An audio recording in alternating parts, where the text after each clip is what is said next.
for schooling fishes, there's a really good chance the Monterey Bay Aquarium wouldn't be here.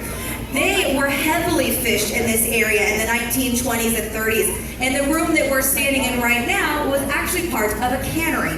And if you look up to the top, we're now going to feed our sardines.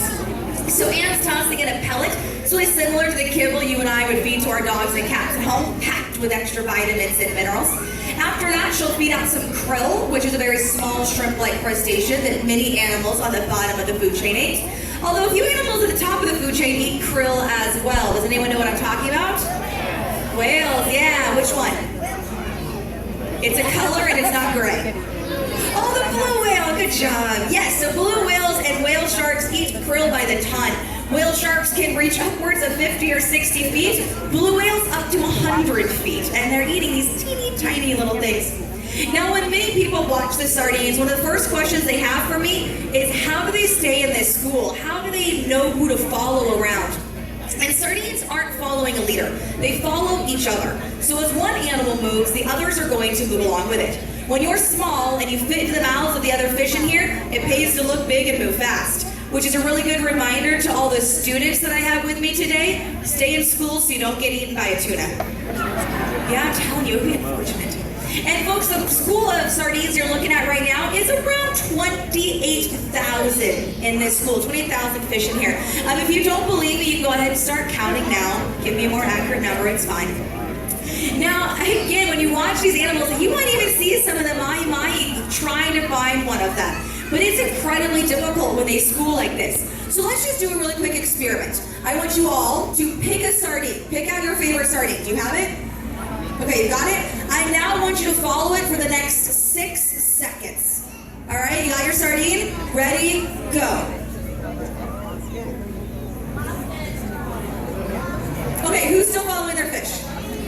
Okay, look at me. Look at me. Now find your fish. Yeah, you're not gonna find it.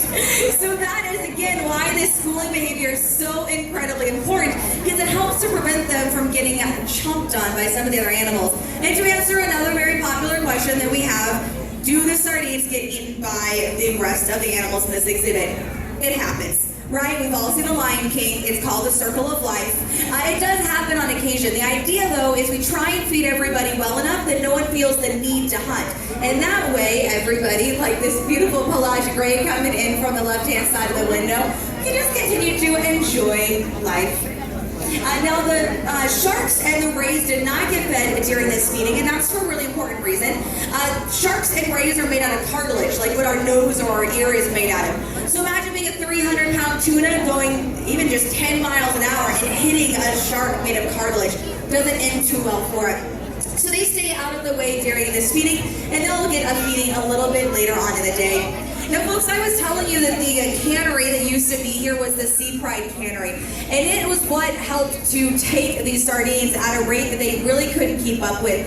And if I could tell you any kind of a success story when it comes to regulations being placed upon fish, we really should talk about the sardines and even some types of rockfish as well. Because consumers, you and I, lawmakers, and fishermen working together can make huge differences for our ocean. And if you all would like to pick up any of those Seafood Watch cards, I have some. Phil is also here with me. He has some of those pocket guides as well. And if you have any questions, we're available to answer those as well. I want to thank you all so much for joining us today at the Monterey Bay Aquarium, and enjoy the rest of your weekend, everybody. Have a good day. Bye.